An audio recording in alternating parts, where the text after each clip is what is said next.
Why am I wearing a Jujutsu Kaisen cosplay for a Sonic video? I don't know.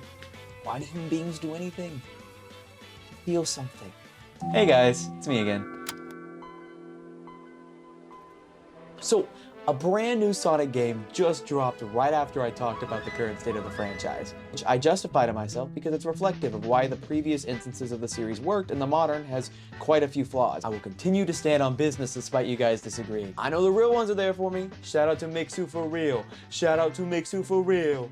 My goat, that's my goat. But now we get the opportunity to cover basically DLC for a fan favorite decade-old Sonic game in Sonic Generations X Shadow. So, I'm gonna cover it. But while every other YouTuber is gonna be gushing about the game, I am going to be gushing about the game while talking about what it means for the future of the franchise, and how well it holds up in reflection of my previous video. Does it fix some of the flaws that Frontiers had? We're gonna see. Now this is gonna be a quick one, but I'm not gonna waste your time, folks. We have a lot to get into, all while keeping it spoiler free. So, let's get into it.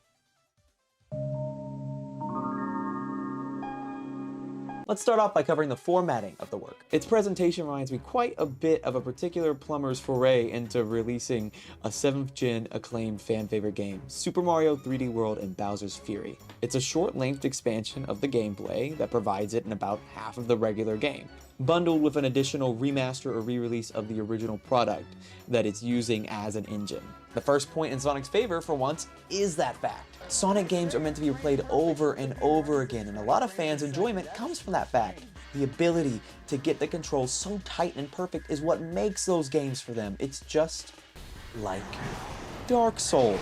So, needless to say, unlike Frontiers, this game is short and sweet. It feels like its own game entirely, which is a good thing, and that also stems from its story, which is ultimately the most important thing for a lot of fans going into this, its subject matter. The Sonic franchise threw away their best character right after his introduction, immediately overcomplicating his story and, in my opinion, absolutely discrediting his character arc and story, turning him from one of the greats to a shell of what he once was. I know this is gonna make a lot of people upset, but Shadow should have been kept dead.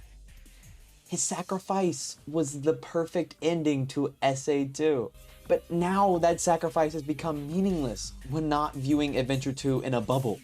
The implication in Adventure 2 is that he dies, and that makes that Sayonara Shadow the Hedgehog actually hit, despite the 2000s dated feel to it all. I mean, there's a reason the last movie of the trilogy is skipping over Adventure 1 and going into the direction of 2, and it's because the story of that game is one of, if not the best in the entire franchise. Hero's implications by bringing back the fan favorite character are hard to deal with, but I understand why they did it.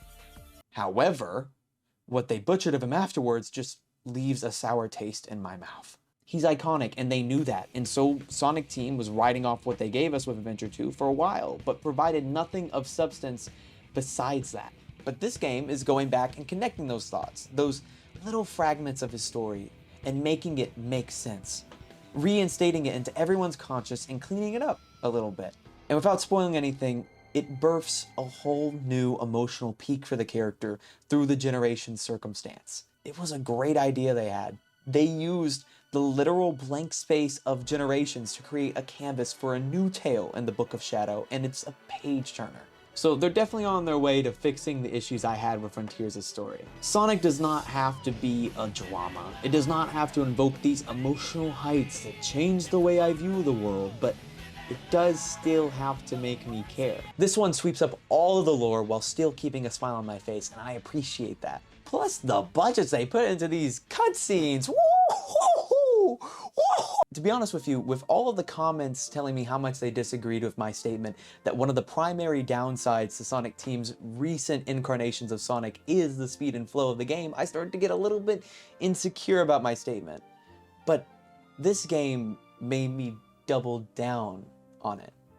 In this game, and similar to most Boost era games, I know I'm ass at the game. I'm a little baby man. I have to take fast games slow sometimes, but whenever I mess up by trying to go too fast in this game, unlike Sonic Frontiers, I never feel like it's the game's fault. I saw some of the comments. You guys are right. I have the reaction speed of a butterfingered 2-year-old. But in this game, I know it's my fault. I know it's my fault. I didn't prepare for it. I didn't know when and where to slow down, what was going to happen. I understand that. and it makes me want to replay the levels and get insanely good at them. And since this is almost a reply to my earlier criticism, let's move on and let's talk about this game's 3D overworld. This is what I'm talking about. While the aesthetic is still just random place jump and stuff going on, even the construction of these new places is more controlled and makes sense. Not to mention this game gets a pass in that regard since it's literally the entire aesthetic of Generations. This game does a better job at being a successor to SA2 than Frontier does in its overworld alone, which is just extra. The open world is light years better than anything Frontiers tried to do. It allows you to jump from area to area and scale up massive castles. It flows to get you from A to B while not just taking the controller out of your hand. Sometimes you have to slow down and look, sometimes you have to platform, and sometimes you have to be able to be precise while maintaining the speed.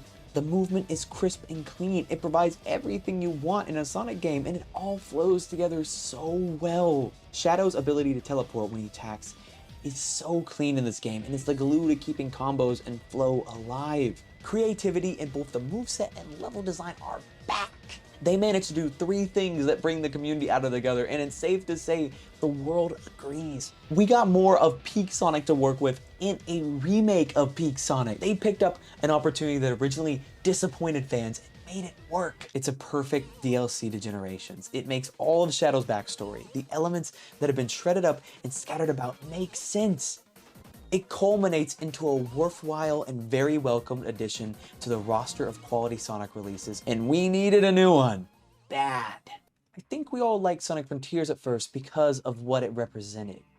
And this is Sega holding up their end of the bargain. So, safe to say, if this keeps up, Sonic is finally getting good again. Thank you guys so much for watching this video. This one was a lot of fun to record. I had to kind of push it out, so hopefully it's up to the standard of what you guys like to see here. This is currently being recorded right before Halloween, so that's why I'm wearing my cosplay, and hopefully you guys do enjoy. There's going to be some Sega videos up here for you guys. I think I'm definitely going to be putting my original Sonic video that just came out earlier this week as of the time of recording this up here for you guys. Check it out. Tell me what you guys think, and also gives a little bit more context for what this video is. And hope you guys have a wonderful day. Maybe try and consider liking and subscribing. It always helps. Love you guys. Thank you. See you in the next one.